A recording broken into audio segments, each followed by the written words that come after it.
के संबोधन। Your Majesty, the fourth King, royal family के सम्मानित सदस्यगण,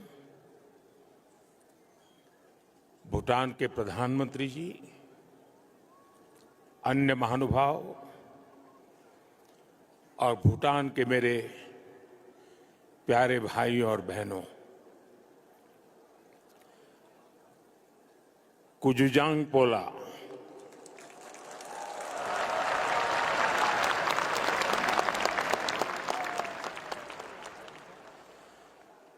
आज का दिन भूटान के लिए, भूटान के राज परिवार के लिए और विश्व शांति में विश्वास रखने वाले सभी लोगों के लिए बहुत अहम है। सदियों से भारत और भूटान का संबंध बहुत ही गहन, आत्मीय और सांस्कृतिक नाता रहा है और इसलिए इस महत्वपूर्ण अवसर पर शामिल होना भारत का और मेरा कमिटमेंट था। लेकिन आज मैं यहां बहुत भारी मन से आया हूं। कल शाम दिल्ली में हुई भयावह घटना ने सभी के मन को व्यथित कर दिया है। मैं पीड़ित परिवारों का दुख समझता हूं। आज पूरा देश उनके साथ खड़ा है। मैं कल रात भर इस घटना की जांच में जुटी सभी एजेंसियों के साथ, सभी महत्वपूर्ण लोगों के साथ संपर्क में था, विचार विमर्श चलता था, जानकारियों के तार जोड़े जा रहे थे। हमारी एजेंसियां इस षड्यंत्र की तह तक जाएगी। इसके पीछे के षड्यंत्रकारियों को बख्शा नहीं जाएगा। All those responsible will be brought to justice.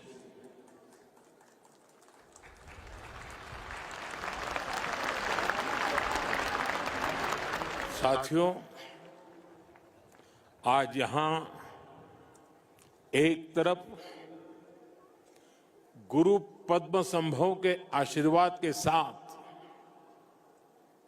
Global piece prayer festival का आयोजन हो रहा है, दूसरी ओर भगवान बुद्ध के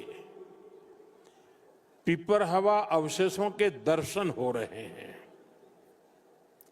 और इनके सब के साथ हम सब his majesty the fourth king के 70वें जन्मदिन समारोह का साक्षी बन रहे हैं। ये आयोजन इतने सारे लोगों की गरिमामय उपस्थिति, इसमें भारत और भूटान के रिश्तों की मजबूती नजर आती है। साथियों, भारत में हमारे पुरखों की प्रेरणा है वसुधैव कुटुंबकम, यानी पूरा विश्व एक परिवार है। हम कहते हैं सर्वे भवन्तु सुखिनः, यानी इस धरती पर सभी सुखी रहें।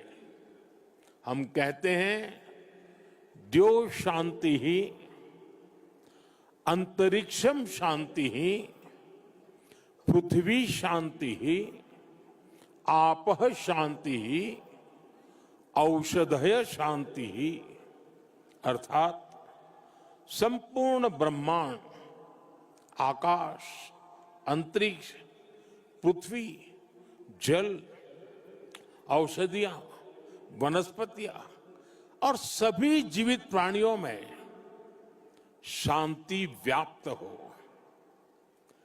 अपनी इन्हीं भावनाओं के साथ भारत भी आज भूटान के इस ग्लोबल पीस प्रेयर फेस्टिवल में शामिल हुआ है। आज दुनिया भर से आए संत एक साथ विश्व शांति की प्रार्थना कर रहे हैं और उसमें 140 करोड़ भारतीयों की प्रार्थनाएं भी शामिल है। वैसे यहां बहुत लोगों को पता नहीं होगा, वडनगर, जहां मेरा जन्म हुआ, बौद्ध परंपरा से जुड़ी एक पुण्य भूमि रही है और वाराणसी जो मेरी कर्मस्थली है वो भी बौद्ध श्रद्धा का शिखर स्थल है। इसलिए इस समारोह में आना विशेष है। मेरी प्रार्थना है कि शांति का ये दीप भूटान के, विश्व के हर घर को आलोकित करे। साथियों, भूटान के his majesty the fourth king का, उनका जीवन, विजडम, सिंप्लिसिटी, करेज और राष्ट्र के प्रति सेल्फलेस सर्विस का संगम है। उन्होंने 16 वर्ष की बहुत छोटी आयु में ही बड़ी जिम्मेदारी संभाली, अपने देश को एक पिता जैसा स्नेह दिया और अपने देश को एक विजन के साथ आगे बढ़ाया। 34 वर्षों के अपने शासनकाल में उन्होंने भूटान की विरासत और विकास दोनों को साथ लेकर चले। भूटान में लोकतांत्रिक व्यवस्थाओं की स्थापना से लेकर बॉर्डर एरिया में शांति स्थापना कराने तक हिज मैजेस्टी ने एक निर्णायक भूमिका निभाई। आपने ग्रॉस नेशनल हैप्पीनेस का जो विचार दिया है वो आज पूरी दुनिया में ग्रोथ को डिफाइन करने का एक अहम पैरामीटर बन चुका है। आपने दिखाया है कि नेशन बिल्डिंग केवल जीडीपी से नहीं बल्कि मानवता की भलाई से होती है। साथियों, भारत और भूटान की फ्रेंडशिप को मजबूती देने में भी उनका बहुत बड़ा योगदान रहा है। आपने जो नींव रखी है उस पर हम दोनों देशों की मित्रता निरंतर फल फूल रही है। मैं सभी भारतीयों की तरफ से हिज मैजेस्टी को अनेक अनेक शुभकामनाएं देता हूं और उनके बेहतर स्वास्थ्य और दीर्घायु होने की कामना करता हूं। साथियों, भारत और भूटान सिर्फ सीमाओं से नहीं, संस्कृतियों से भी जुड़े हैं। हमारा रिश्ता वैल्यूज का है, इमोशंस का है, पीस का है, प्रोग्रेस का है। 2014 में प्रधानमंत्री पद की शपथ लेने के बाद मुझे अपनी पहली विदेश यात्रा में भूटान आने का अवसर मिला था। मैं आज भी उस यात्रा को याद करता हूं तो मन भावनाओं से भर जाता है। भारत और भूटान के संबंध इतने सशक्त और समृद्ध हैं।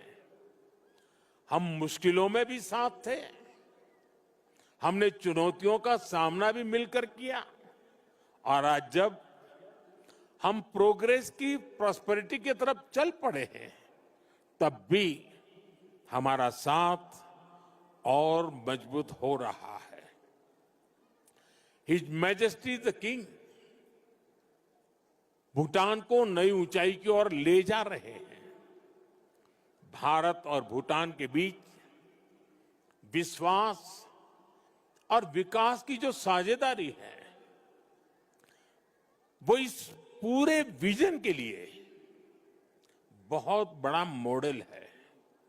साथियों, आज जब हम दोनों देश तेजी से आगे बढ़ रहे हैं, तो इस ग्रोथ को हमारी एनर्जी पार्टनरशिप और गति दे रही है। भारत भूटान हाइड्रो पावर साझेदारी की नींव भी his majesty the fourth king के नेतृत्व में रखी गई थी। हिज मैजेस्टी फोर्थ किंग और हिज मैजेस्टी फिफ्थ किंग दोनों ने ही भूटान में सस्टेनेबल डेवलपमेंट और एनवायरमेंट फर्स्ट का विजन आगे बढ़ाया है। आपके इसी विजन की नींव पर आज भूटान विश्व का पहला कार्बन नेगेटिव देश बना है। ये एक असाधारण उपलब्धि है। आज per capita renewable energy generation में भी भूटान विश्व के सर्वोच्च देशों में से एक है। साथियों, भूटान आज अपनी इलेक्ट्रिसिटी 100% रिन्यूएबल स्रोत से उत्पन्न करता है। इस क्षमता का विस्तार करते हुए आज एक और बड़ा कदम उठाया जा रहा है। आज भूटान में 1000 मेगावाट से अधिक का एक नया हाइड्रो इलेक्ट्रिक प्रोजेक्ट लॉन्च कर रहे हैं, जिससे भूटान की हाइड्रो पावर कैपेसिटी में 40% की बढ़ोतरी हुई है। इतना ही नहीं, लंबे समय से रुके हुए एक और हाइड्रो इलेक्ट्रिक प्रोजेक्ट पर भी फिर से काम शुरू होने जा रहा है। और ये हमारी पार्टनरशिप सिर्फ हाइड्रो इलेक्ट्रिक तक सीमित नहीं है। अब हम सोलर एनर्जी में भी एक साथ बड़े कदम उठा रहे हैं। आज इससे जुड़ी अहम समझौते भी हुए हैं। साथियों, आज एनर्जी कोऑपरेशन के साथ साथ भारत और भूटान की कनेक्टिविटी बढ़ाने पर भी हमारा फोकस है। हम सभी जानते हैं, connectivity creates opportunity and opportunity creates prosperity. इसी लक्ष्य के साथ आने वाले समय में गैलेफू और सामर्थ्य शहरों को भारत के विशाल रेल नेटवर्क से जोड़ने का फैसला लिया गया है। इस प्रोजेक्ट के पूरा होने से यहां की इंडस्ट्री का, भूटान के किसानों का भारत के विशाल मार्केट तक एक्सेस और आसान हो जाएगा।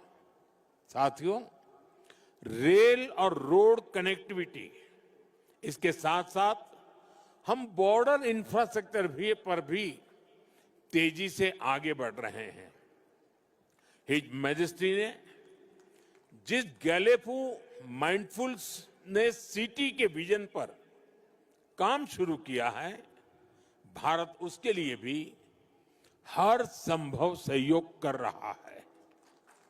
मैं आज इस मंच से एक और महत्वपूर्ण घोषणा कर रहा हूं।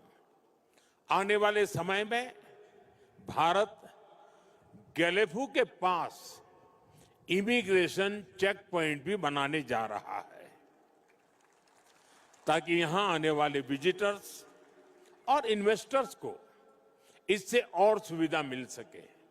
साथियों, भारत और भूटान की प्रगति और समृद्धि एक दूसरे से जुड़े हुए हैं और इसी भावना से भारत सरकार ने पिछले वर्ष भूटान के 5 ईयर प्लान के लिए 10,000 करोड़ रुपीस सहयोग की घोषणा की थी। ये फंड रोड से लेकर एग्रीकल्चर तक, फाइनेंस से लेकर हेल्थ केयर तक, ऐसे हर सेक्टर में उपयोग हो रहा है, जिससे भूटान के नागरिकों की ईज ऑफ लिविंग बढ़ रही है। बीते समय में भारत ने ऐसे कई मेजर्स लिए हैं, जिससे भूटान के लोगों को एसेंशियल आइटम्स की निरंतर सप्लाई मिलती रहे। और अब तो यहां यूपीआई पेमेंट्स की सुविधा का भी विस्तार हो रहा है।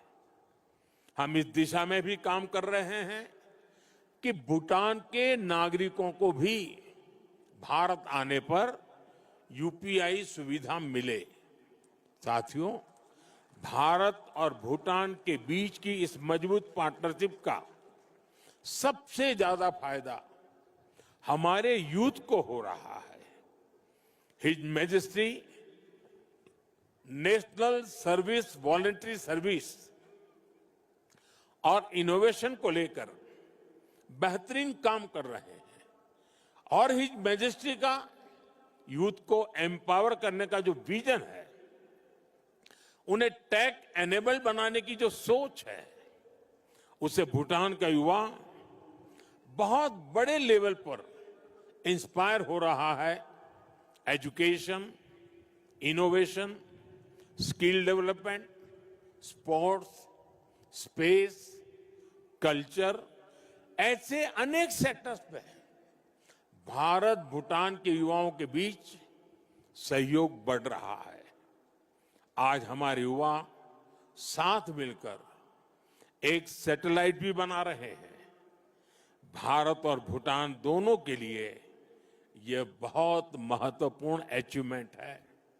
साथियों, भारत और भूटान के संबंधों की एक बड़ी शक्ति हमारे लोगों के बीच का आत्मिक संबंध है। 2 महीने पहले भारत के राजगीर में रॉयल बोटानिस्ट टेम्पल का उद्घाटन हुआ है। अब इस प्रयास का भारत के अन्य हिस्सों में भी विस्तार हो रहा है। भूटान के लोगों की इच्छा थी कि वाराणसी में बोटानिस्ट टेम्पल और गेस्ट हाउस बने। इसके लिए भारत सरकार आवश्यक लैंड उपलब्ध करा रही है। इन टेम्पल्स के द्वारा अपने बहुमूल्य और ऐतिहासिक संबंधों को, सांस्कृतिक संबंधों को और सुदृढ़ बना रहे हैं। साथियों, मेरी कामना है भारत और भूटान पीस, प्रॉस्पेरिटी और शेयर्ड प्रोग्रेस के रास्ते पर ऐसे ही चलते रहे। भगवान बुद्ध और गुरु रिनपोछे का आशीर्वाद हम दोनों देशों पर बना रहे। आप सभी का फिर से बहुत बहुत आभार। धन्यवाद।